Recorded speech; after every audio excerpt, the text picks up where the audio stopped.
आप देख रहे हैं इंडिया टाउन न्यूज, भारत की बात। नमस्कार, आप देख रहे हैं इंडिया टाउन न्यूज और मैं हूं आपके साथ सुधीर मिश्रा। स्वागत है आपका हमारे खास बुलेटिन राजधानी सरकार धानी में, जहां हम आपको छत्तीसगढ़ की महत्वपूर्ण खबरों से रूबरू कराएंगे। तो चलिए बुलेटिन की शुरुआत करते हैं, लेकिन उससे पहले एक नजर आज की हेडलाइंस पर। बिलासपुर अमरकंटक नेशनल हाईवे सवालों के घेरे में, बारिश में बहा नेशनल हाईवे, लोगों का फूटा गुस्सा, NHAI की अनदेखी या ठेकेदार की चालाकी। एनसीसी ऑफिसर की शर्मनाक करतूत, छात्रा से की अश्लील हरकत, प्रिंसिपल ने दी समझौते की सलाह।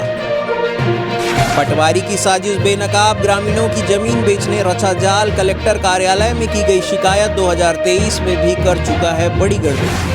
जन न्याय पद यात्रा गरियाबंद से शुरू, जोरदार स्वागत के साथ मैनपुर में हरी झंडी, दीपक बैज का भाजपा सरकार पर तीखा हमला। स्वच्छता अभियान को मिलेगी नई दिशा, उप मुख्यमंत्री के सामने इंदौर अध्ययन भ्रमण का साझा अनुभव। अरुण साव ने कहा, स्वच्छता सफाई पर दिखेगा परिवर्तन। अब खबरें विस्तार से। प्रदेश को मध्य प्रदेश के अमरकंटक और जबलपुर से जोड़ने वाले नेशनल हाईवे की गुणवत्ता पर गंभीर सवाल खड़े हो गए हैं। हाल ही में निर्माणाधीन इस हाईवे का एक बड़ा हिस्सा पहली ही मूसलाधार बारिश में बह गया। सड़क के 3 स्थानों पर साइड शोल्डर, फिलिंग और डामर पूरी तरह से टूट गए। वहीं मुख्य मार्ग पर लंबी दरारें उभर आई है। इससे स्थानीय लोगों में भारी नाराजगी देखी गई और उन्होंने national highway authority of India यानी कि NHAI पर घटिया निर्माण का आरोप लगाया है। स्थानीय निवासियों का कहना है कि सड़क निर्माण में लापरवाही के कारण अब हर बारिश जनजीवन के लिए खतरा बनती जा रही है। हफ्ते भर पहले इसी मार्ग पर एक कार तेज बारिश के चलते बहकर नाले में जा गिरी थी, जिससे ग्रामीणों और JCB मशीन की मदद से बाहर निकाला गया। वहीं 2 दिन पहले निर्माणाधीन सड़क पर एक ट्रक पानी में बह गया। अब स्थानीय लोग NHAI और ठेकेदार के खिलाफ उग्र होते जा रहे हैं। उनका आरोप है कि निर्माण स्थल पर सुरक्षा के पर्याप्त इंतजाम नहीं है, इसलिए उनकी मांग है कि इस मामले की गहराई से जांच हो और दोषी ठेकेदारों और अधिकारियों पर कड़ी से कड़ी कार्रवाई की जाए।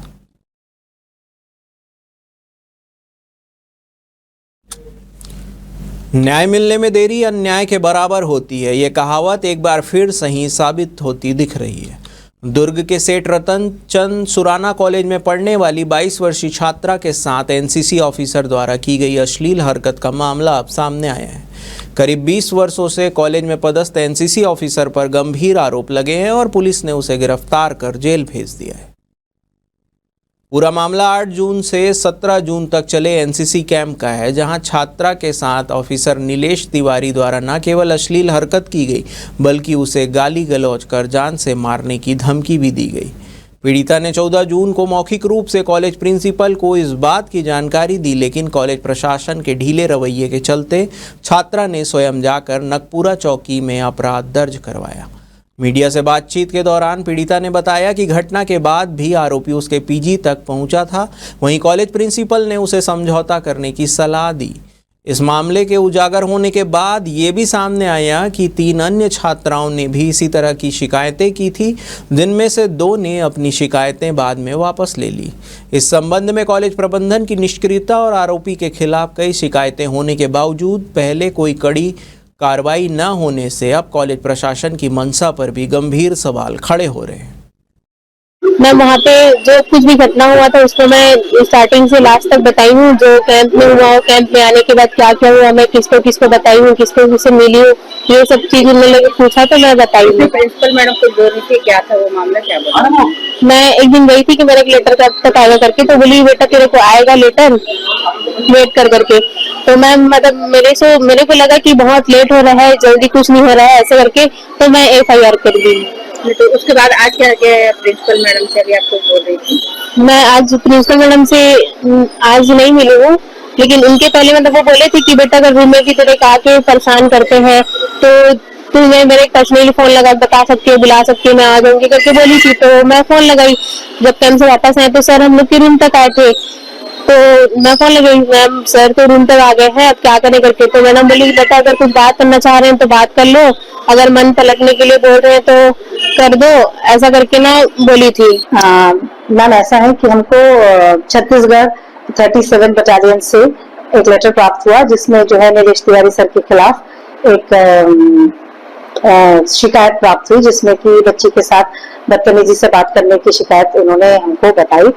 जब हमको शिकायत रिटर्न में प्राप्त हुई तो हमने जो है सर को अपने एचओडी पद से, जो कि बीपीएड के एचओडी थे, उनके पद से उनको पद मुक्त कर दिया। और साथ में गवर्निंग बॉडी की मीटिंग बुला करके एक निर्णय लिया कि ये जांच को हम विशाखा को सौंप देते हैं। विशाखा को ये जांच दी गई। विशाखा कमेटी ने अपने हिसाब से 4 पीड़िता की शिकायत हमारे पास थी, सिलसिलेवार करके उन्होंने एक को पीड़िता को बुलाना शुरू किया। महासमुंद जिले में पटवारियों के कारनामे थमने का नाम नहीं ले रहे हैं। एक बार फिर जिले के ग्राम खैरजीटी से चौंकाने वाला मामला सामने आया है, जहां एक पटवारी ने ग्रामीणों की जमीन अपने ही रिश्तेदारों के नाम चढ़ाकर बेचने की कोशिश की। प्रशासनिक कार्रवाई के नाम पर अब तक सिर्फ आश्वासन ही मिला है। आपको बता दें कि हल्का नंबर 6 में पदस्थ पटवारी धर्मेंद्र मन्नाडे पर गंभीर आरोप लगे हैं। मामला तब सामने आया जब 29 जून 2025 को कुछ संभावित खरीदार जमीन का निरीक्षण करने ग्राम पंचायत पहुंचे थे। इससे ग्रामीणों को पहली बार जानकारी मिली कि उनकी जमीन किसी और के नाम पर बेच दी गई है। अगले ही दिन किसान रजिस्ट्रार कार्यालय पहुंचे और रजिस्ट्री पर आधिकारिक आपत्ति दर्ज कर शिकायत कलेक्टर कार्यालय में दी। बता दें कि यह कोई पहली बार नहीं है। 2023 में भी पटवारी धर्मेंद्र मन्नाडे पर ग्रामीणों की जमीन गुपचुप तरीके से रिश्तेदारों के नाम करने का आरोप लग चुका है। ग्रामीणों का कहना है कि धर्मेंद्र मन्नाडे पटवारी पद की आड़ में जमीन की दलाली करता है और भूमि माफियाओं से साठगांठ कर किसानों की जमीन हड़पने का प्रयास करता रहता है। अब तक जिला प्रशासन की ओर से सिर्फ मौखिक आश्वासन ही मिला है। ग्रामीण न्याय की गुहार लगाते हुए कलेक्टर और तहसील कार्यालयों के चक्कर काट रहे हैं, लेकिन कोई ठोस कार्रवाई अब तक नहीं की गई है।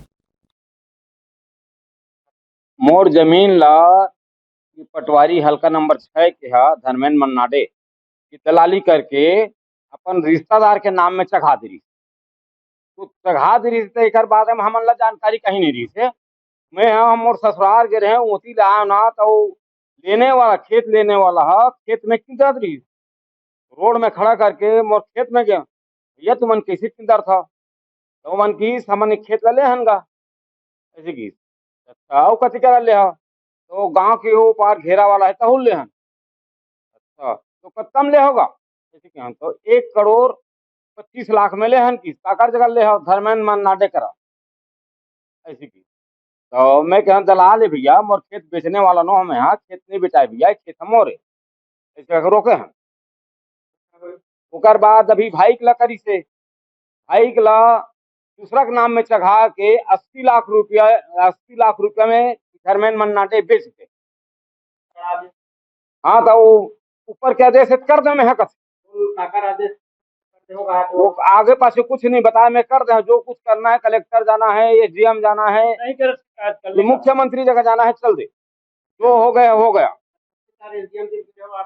हाँ तहसीलदार एसडीएम करा के रहे वो मना हाँ जांच में भेज दे हन कर कुछ नहीं करते अभी तक। ये हमार हल्का नंबर पटवारी है न धर्मेंद्र मन्नाडे ये बगैर पूछे नक्सल काट के छोटे कर दे। नक्सल वो दलाली करा थे तो सामने वाला खेत में जो ले ना तेकर खेत पर बढ़ावा दे वो संतराम साहू जी के खेत वो ले दलाली करत हो में कोई दूसरा कर बेचे है कि क्या करे बोला हम तो आमने सामने नहीं हुए हैं। अब ओकर नाम से नक्सल काट दे है काटे के बाद मुँह नक्सल छोटे कर दे और छोटे करके ओकर नाम में डाल देंगे। जमीन 60 बोला हम फोन करी सो करे ओकर साथी दलाल है कि भाई नक्सल काटता है नक्सल काटत हमें है कुछ भी करना है कर लिया करके तब फिर हम आना वो आके हम स्पाइस सेंटर में जाके निकाले ना तब देखें कि जानकारी हुई कि नक्सल हमारे छोटे हो गए। तो वही दरमियान में हम आबकारी उड़न दस्ता की लगातार सख्त कार्रवाई से अवैध शराब माफियाओं में हड़कंप मच गया है। जिला आबकारी उड़न दस्ता और लोरमी आबकारी टीम ने फिर एक बड़ी सफलता हासिल करते हुए सैकड़ों किलो महुआ लदान और अवैध शराब के साथ एक आरोपी को रंगे हाथ गिरफ्तार किया है।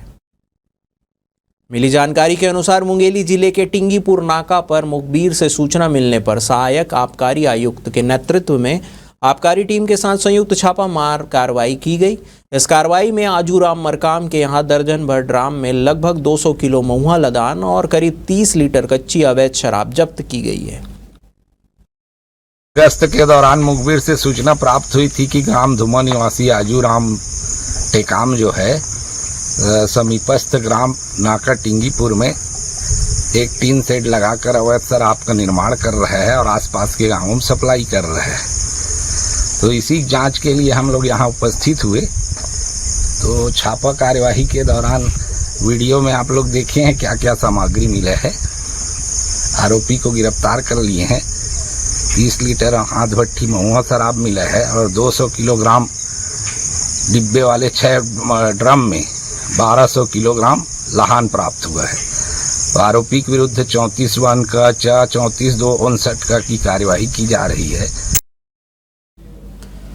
कांग्रेस प्रदेश अध्यक्ष दीपक बैज गरियाबंद जिले के दौरे पर पहुंचे, जहां पार्टी कार्यकर्ताओं ने उनका जोरदार स्वागत किया। इसके बाद वे मैनपुर पहुंचे और वहां से जन न्याय पदयात्रा को हरी झंडी दिखाकर रवाना किया। इस अवसर पर मीडिया से बातचीत करते हुए दीपक बैज ने भाजपा सरकार पर तीखा हमला बोला। दीपक बैज ने कहा है कि राज्य में किसान खाद की कमी से जूझ रहे हैं, स्कूलों में शिक्षकों की भारी कमी है, लेकिन मंत्री मैनपाट की वादियों में मस्ती कर रहे हैं। उन्होंने मैनपाट में चल रहे भाजपा चिंतन शिविर को पिकनिक करार देते हुए कहा, अगर 1.5 साल में भी सरकार ने काम किया होता तो आज मंथन की जरूरत नहीं पड़ती।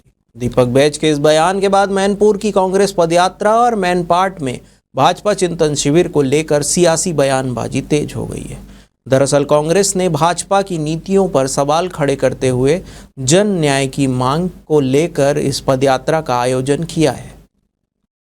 मुख्यालय से रायपुर 140 किलोमीटर राजभवन तक एनएसयूआई और यूथ कांग्रेस के तत्वाधान में हमारे क्षेत्रीय विधायक के मार्गदर्शन में, जिला कांग्रेस के मार्गदर्शन में एक न्याय यात्रा की शुरुआत हुई है और उसका शुभारंभ करने हम लोग आए हैं।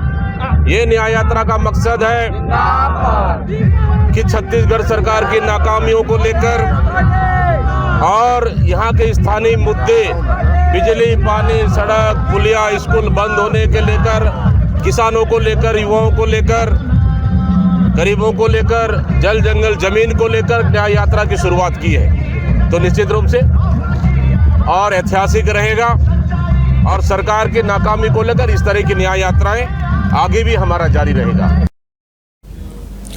वक्त हो चुका है एक ब्रेक का। बने रहिए इंडिया टाउन न्यूज के साथ। अब खबर आपकी उंगलियों पर,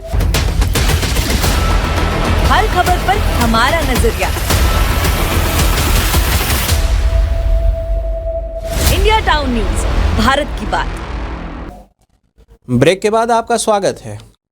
छत्तीसगढ़ की धर्मनगरी राजिम, जिसे छत्तीसगढ़ का प्रयाग भी कहा जाता है, सावन माह के पहले दिन शिव भक्ति में डूबी नजर आई। त्रिवेणी संगम पर स्थित प्राचीन श्री कुलेश्वरनाथ मंदिर में श्रद्धालुओं का तांता लगा रहा। पैरी और महानदी के संगम पर बसे इस मंदिर में भगवान शिव के दर्शन के लिए हजारों श्रद्धालु दूर दूर से पहुंचे। सावन के पहले दिन भगवान कुलेश्वरनाथ का विशेष श्रृंगार किया गया। बेलपत्र, धतूरा, गंगाजल और अन्य पूजन सामग्रियों से विधिवत पूजा अर्चना की गई। पूरे मंदिर परिसर को फूलों और तोरण और रंगोली से सजाया गया, जिससे वातावरण भक्तिमय और आकर्षक हो गया। श्रद्धालुओं ने जल अभिषेक, रुद्राभिषेक और शिव तांडव स्रोत के साथ भगवान शिव की आराधना की। स्थानीय पुरोहितों के अनुसार यह मंदिर रामायण काल से जुड़ा हुआ है। मान्यता यह है कि माता सीता ने वनवास के समय रेत से शिवलिंग बनाकर यहाँ भगवान शिव की आराधना की थी। 8वीं शताब्दी की स्थापत्य कला से सुसज्जित यह मंदिर न केवल धार्मिक बल्कि ऐतिहासिक दृष्टि से भी अत्यंत महत्वपूर्ण है।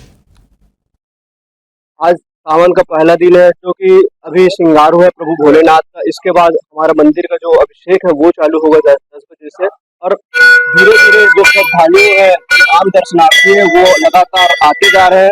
लगभग यहाँ पहला दिन है तो हजारों की संख्या में आज दर्शन करेंगे और सभी अपने अपने मनोकामना पूर्ण के लिए बाबा कुलेश्वरनाथ में अपने हिसाब से जल वगैरह जो भी है लाकर वो चढ़ाएंगे। सावन महीने में क्या विशेष रहेगा?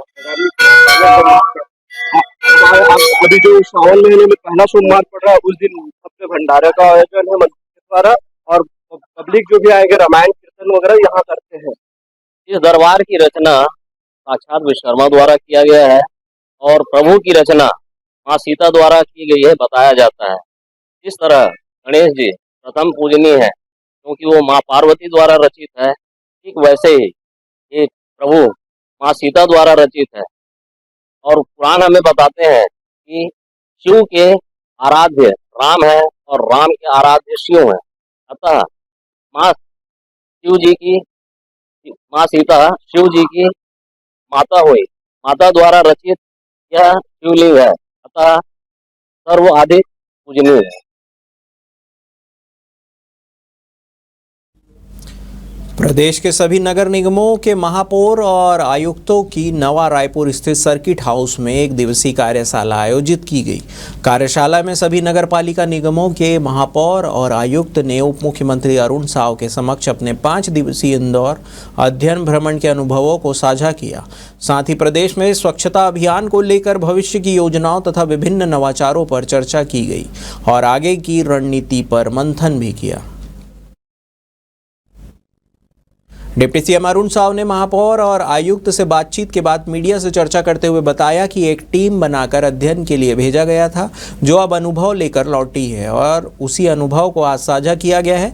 उन्होंने कहा कि इस बार स्वच्छता सफाई को लेकर नए सिरे से परिवर्तन दिखेगा, इस पर काम किया जा रहा है और सबसे महत्वपूर्ण बात, पहली बार ऐसा होगा कि अध्ययन के अनुभव के अनुसार नीति नियम बनाकर इस पर काम किया जाएगा।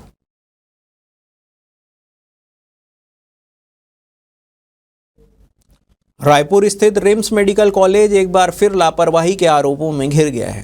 ताजा मामला कॉलेज कैंटीन में परोसे जा रहे खाने को लेकर है, जहां छात्रों को परोसे गए भोजन में कीड़ा मिलने की शिकायत सामने आई है।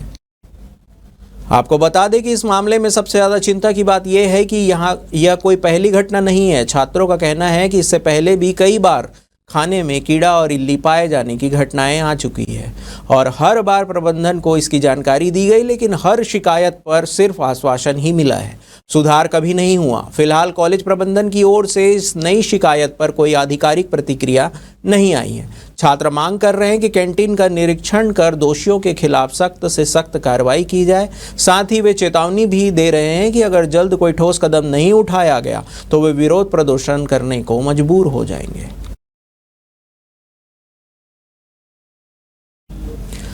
छत्तीसगढ़ सरकार में आत्मसमर्पण करने वाले सभी नक्सलियों के लिए एक बड़ी सौगात दी है। अब वे चाहे तो उनके घर में भी नन्हे बच्चे की किलकारी गूंज सकती है। डिप्टी सीएम विजय शर्मा ने मीडिया से बातचीत में बताया कि नक्सल संगठनों ने कई लोगों से न सिर्फ परिवार से दूर किया बल्कि पिता बनने का सुख भी छीन लिया, उनकी नसबंदी कर दी। लेकिन अब सरकार उन सभी नक्सलियों को टेस्ट ट्यूब बेबी की सुविधा उपलब्ध कराएगी। शायद सरकार आत्मसमर्पित नक्सलियों को मुख्य धारा में जोड़ने के साथ ही परिवार बढ़ाने में भी मदद करेगी। डिप्टी सीएम विजय शर्मा ने बताया कि हमारे प्रावधानों में है जिनकी नसबंदी कराई जाती है वे मुख्य धारा में आने के बाद अगर माता पिता बनना चाहते हैं तो सरकार द्वारा टेस्ट ट्यूब बेबी की सुविधा भी दी जा रही है। डिप्टी सीएम से आगे कहा कि पुनर्वास केंद्रों में नौजवान भी आ रहे हैं, उनके विवाह के भी चिंता सरकार कर रही है। महिला एवं बाल विकास विभाग सामूहिक विवाह करवाएंगे, यह बेहद अलग और अद्भुत नज़ारा हो। केंद्र सरकार के 2006 बैच के IFS अधिकारी अरुण प्रसाद के इस्तीफे को मंजूरी दे दी गई है। भारत सरकार की स्वीकृति के बाद उनका इस्तीफा स्वीकार हो गया है। बता दें कि IFS अरुण दंतेवाड़ा और राजनांदगांव के DFO रह चुके हैं। वर्तमान में वे राज्य पर्यावरण संरक्षण मंडल के सदस्य सचिव के पद पर पदस्थ थे। चर्चा यह है कि अरुण प्रसाद अब निजी क्षेत्र की ओर रुख कर सकते हैं। वे किसी बड़ी निजी कंपनी से जुड़ने जा रहे हैं, जहां उन्हें प्रशासनिक और रणनीतिक सलाहकार की भूमिका मिल सकती है।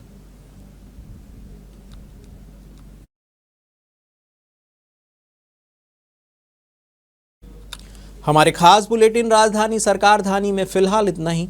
तमाम खबरों के लिए बने रहिए इंडिया टाउन न्यूज़ के साथ। नमस्कार। आप देख रहे हैं इंडिया टाउन न्यूज़, भारत की बात।